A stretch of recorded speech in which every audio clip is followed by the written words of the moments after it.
And I feel one thing I want to share with you all. The greatest destroyer of peace today is the cry of the innocent, unborn child. For if a mother can murder her own child in her own womb, what is left for you and for me to kill each other? Even in the scripture, it is written, even if mother could forget her child, I will not forget you. I have curved you in the palm of my hand. Even if mother could forget.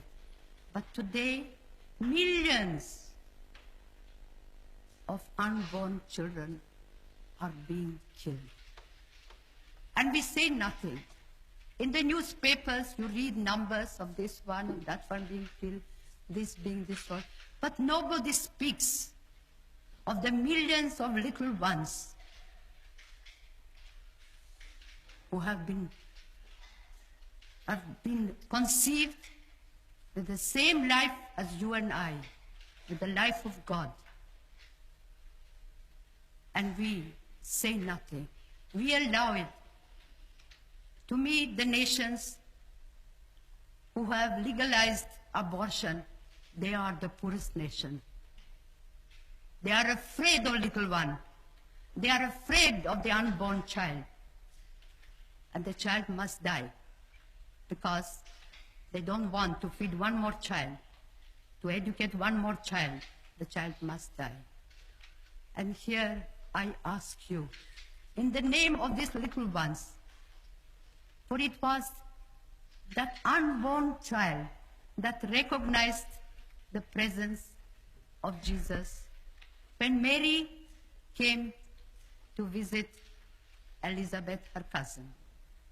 As we read in the Gospel, the moment Mary came into the house, the little one in the womb of his mother leaped with joy, recognized the Prince of Peace. And so today, let us here make a strong resolution. We are going to save every little child, every unborn child, give them a chance to be born. And what we are doing, we are fighting abortion by adoption.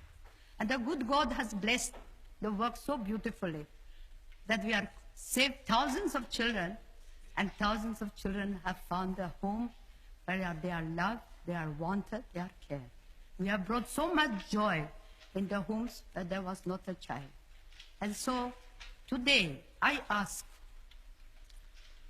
since His Majesty is here, and before you all who come from different countries, let us all pray that we have the courage to stand by the unborn child and give the child an opportunity to love and to be loved.